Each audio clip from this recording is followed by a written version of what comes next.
Olá, tudo bem? Como vai? Meu nome é Giovanni Braga, compartilhe nossos vídeos. Em 2023, aproximadamente 7 crianças foram baleadas, bala perdida no Rio de Janeiro.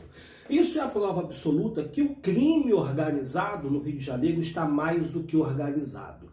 A cidade do Rio de Janeiro é violenta, sim. O crime organizado está espalhado pelos 7 cantos da cidade, não só no Rio de Janeiro, mas mantendo filiais também em outros estados, como por exemplo aqui no estado do Espírito Santo, que esse ano nós tivemos várias mortes, no ano passado vários ônibus foram queimados, conflito nos morros, um homem foi morto dentro de um hospital se recuperando, num bairro nobre da cidade de Vitória, que fica próximo de um morro da nossa capital.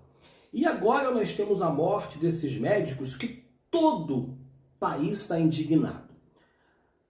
Claro que temos que estar indignados sim, mas essa indignação é a prova absoluta que a sensibilidade só vem quando morre alguém importante, quando morre alguém rico.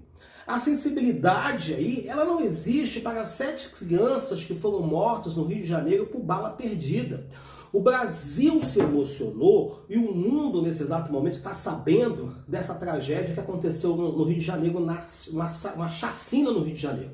Mas por que dessa comoção? Porque eram médicos, porque eram ricos, porque eram parentes de uma deputada federal. E porque esses homens foram assassinados numa área nobre, num quiosque chique, fino, da Barra da Tijuca. Local onde o ex-presidente da República, Jair Messias Bolsonaro, passeia sempre, onde os milionários do Rio de Janeiro estão sempre presentes. Barra da Tijuca é um lugar fino, é um lugar rico, é um dos lugares mais seguros do Rio de Janeiro. E há essa comoção toda. Nesse exato momento, todos os especialistas, jornalistas estão questionando sobre essa morte, sobre o absurdo. E é um absurdo, sim. E o absurdo das mortes das 7 crianças que foram mortas por bala perdida do Rio de Janeiro. E o absurdo dos roubos, dos arrastões que acontecem nas praias do Rio de Janeiro, na Copacabana. E os absurdos dos tiroteios que acontecem nos morros do Rio de Janeiro. Isso não traz nenhuma indignação? O Rio de Janeiro é o estado do poder paralelo. E o pior de tudo é que o governador do estado do Rio de Janeiro aparece simplesmente confessando que perdeu a guerra contra o crime organizado. Porque o estado é falido. É um estado de corruptos, é um estado de mentirosos. Tudo está envolvido. O crime organizado está muito mais do que organizado.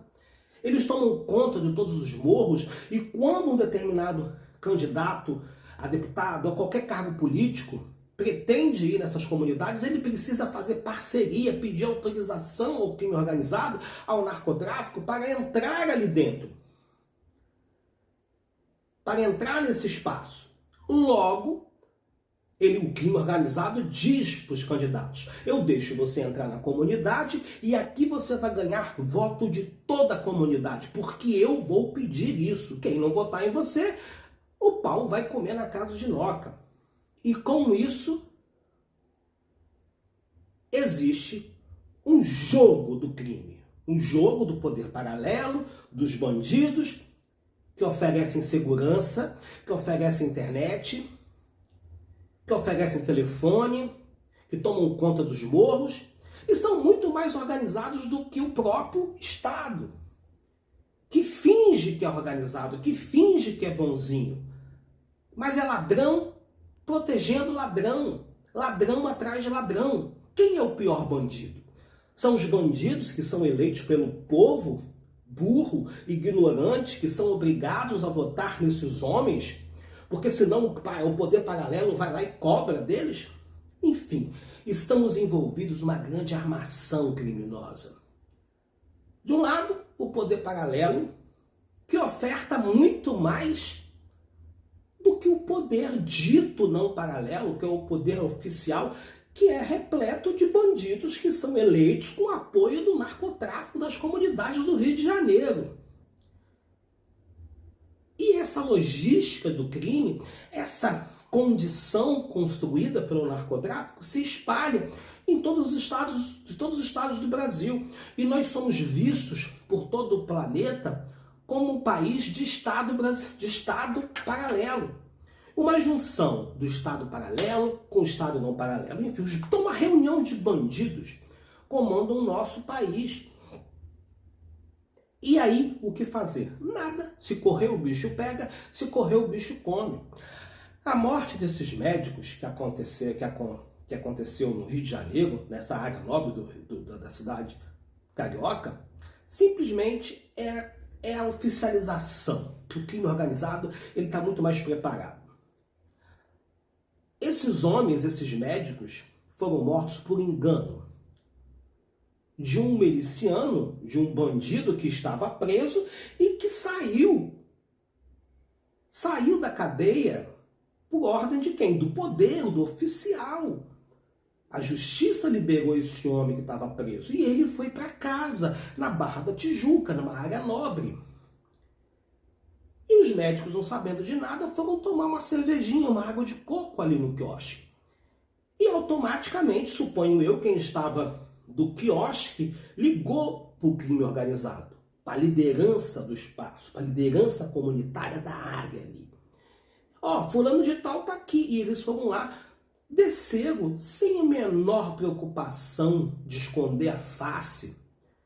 Desceram como se fossem chopar um picolé no quiosque. Os médicos não esperavam isso. Eles desceram do carro, foram andando sem máscara, tranquilamente, e já, bem pertinho, metralharam todo mundo. Essa morte, obviamente, foi encomendada. Alguém ligou para esses homens. E, obviamente, que o crime organizado já deu a resposta para a sociedade. Eles estão muito mais organizados do que a própria oficialização do Estado. Enfim, os homens que supostamente mataram esses médicos foram mortos também pelo poder paralelo. Para dar uma resposta à sociedade e aos membros do crime, dizendo: não faça a coisa errada, vocês cometeram um erro, vocês mataram um homem por engano. E nesse exato momento, todo o país, toda a América do Sul, o mundo todo está sabendo disso. Todas as forças policiais estão com um olho no Rio de Janeiro. Nesse exato momento, a imprensa observa isso. E agora não tem jeito. Agora a situação é mais complicada. Agora o que me choca é que ninguém fez nenhum comentário sobre as 7 crianças que morreram no Rio de Janeiro esse ano. Eu vou fazer uma leitura para vocês de quantas crianças morreram de bala perdida no estado do Rio. E ninguém se chocou tanto, porque eram crianças pobres. Então, 7 crianças morreram vítimas de bala perdida no Rio de Janeiro. O Rio de Janeiro contabiliza 16 crianças atingidas nesse ano no fogo cruzado entre policiais e bandidos, das quais 7 morreram. Caso mais recente ocorreu no sábado. Então, Eloá levou um tiro durante o confronto na comunidade do Dendê. Alguém se manifestou com a morte dela? Não, aqui está a morte da criança, olha só. Ninguém se manifestou. Quer dizer, depois ela tinha 5 anos de idade, a Eloá. Depois nós temos mais quantas mortes? Mas quem? Tem várias mortes no Rio de Janeiro. Então, um mapa feito pelo Instituto Fogo Cruzado, plataforma que produz dados sobre a violência armada, revelou que 601 crianças e adolescentes de até 17 anos foram baleados nos últimos 7 anos na grande Rio de Janeiro. Do total baleados, 286 foram atingidos em ações policiais, o que apresenta 47,7%. As demais 315 crianças e adolescentes foram atingidas em outras circunstâncias. Enfim, eles estão falando que é policial aqui, mas qual é a certeza que é policial? Você não sabe quem é quem no Rio de Janeiro. Você não sabe. Agora também não podemos colocar o policial como um monstro papão. O policial do Rio de Janeiro ganha mal. Como com a polícia que ganha mal, vai tomar conta do Estado? Meu nome é Giovanni Braga, eu finalizo por aqui esse discurso para algumas plataformas